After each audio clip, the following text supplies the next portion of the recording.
For our next presenter, he graduated with a Master of Arts in Literature degree from the University of San Carlos, where he teaches humanities and literature courses. He was a fellow in the 24th Iligan National Writers Workshop. Ay, joke, hindi naman, oy. Sorry. For our next presenter, he graduated with a degree of Bachelor of Arts in Literature, major in Cultural Studies with honors from the Cebu Technological University main campus. He is a former emergency response team member and a master sergeant in the Citizenship Advancement Training Program of the Don Bosco Technical College, Cebu. He has participated in the annual Gabi sa Kabilin activity as an exhibit guide at the Cebu City Museum. So let us all give a round of applause for Mr. Ivan Grand Orais.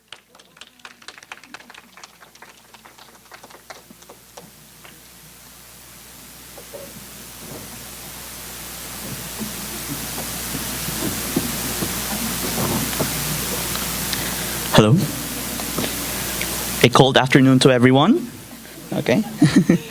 Okay, so for here is my, well, actually this isn't my research originally, but by the time when we're going to start our research classes, I was actually joined in through my friend here who sadly can't be here. His name is Francis Lawrence Duran, and yeah. So here's our research itself. Food as provenance in Merlinda Bobis' Banana Heart Summer. Next slide, please. Now, literature has a vital role in the society. It helps people discover and visualize the scenes in a historical event in different cultures, beliefs, and ideas through reading texts. Now, the research itself has a set of goals, of course. The first one would be to realize the Filipino food culture within the novel. The second one would be to popularize the local delicacies in the country through the project proposal. Next please. Now, using the existing theories that opens the themes, influences, and culture. And for the last one itself, the central sources are of the novel itself, the Banana Heart Summer by Merlinda Bobis, Tikim, a Filipino cuisine essay by Doreen Fernandez, and the post-colonial and the postmodern essays by Homi Baba and others. They are all cited in the review of the related literature. Okay. Now, next please. Now, for the statement of the problem itself, well, the first one here is what are the themes of provenance that are present in the novel? The second one would be how do these themes on provenance configure the concept of agency in the novel? And most of all, what community extension project on provenance can be produced as an output of this study? Next, please. Now, there are three, theoretical backgrounds itself. Majority are the formalism theory by Viktor Shklovsky and the Moscow linguistics in terms of searching the themes itself.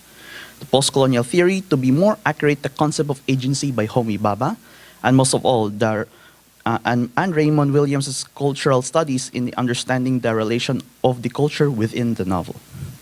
Next, please. Now, the methodology itself is pretty straightforward.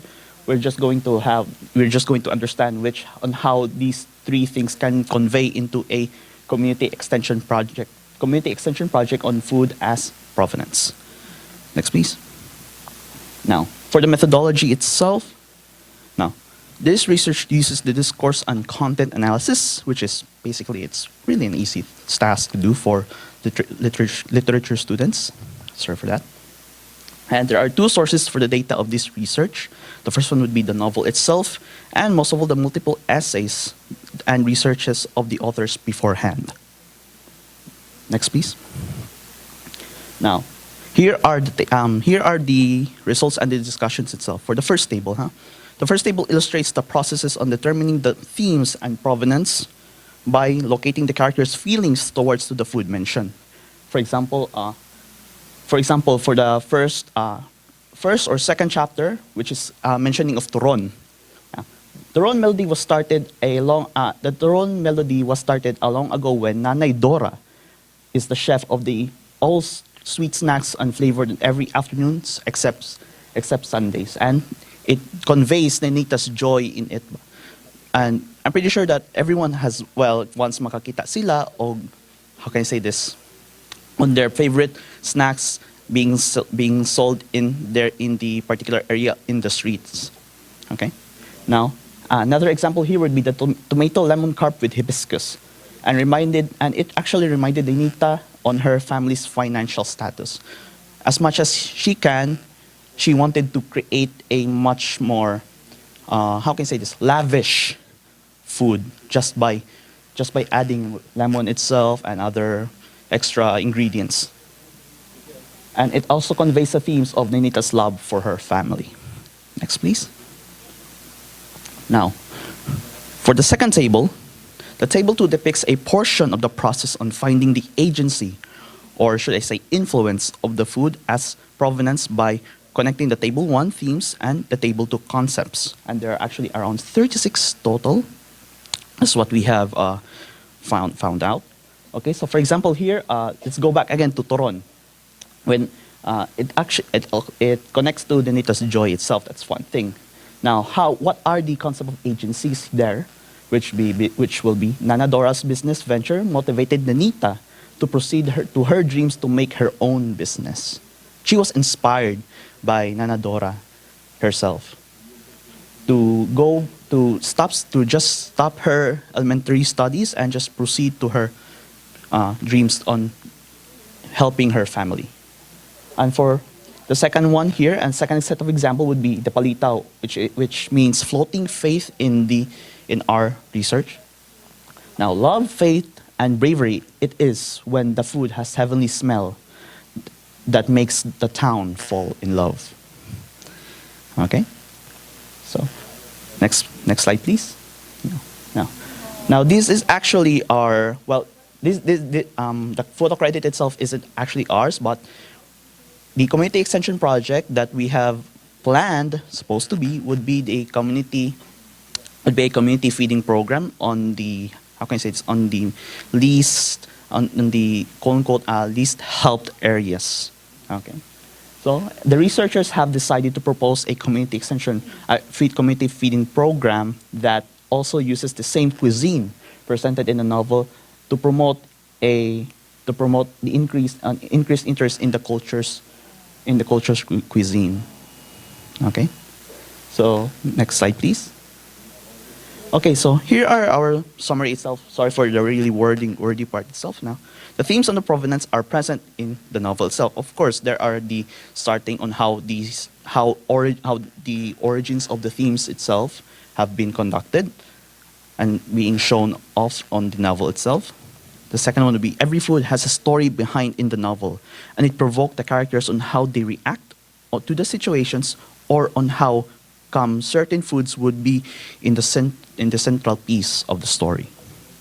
And for the third one here, the proposed community extension project on the provenance represented food on each region that promotes cultural identity and appreciation for the cultural delicacies. It's not just about lechon, adobo.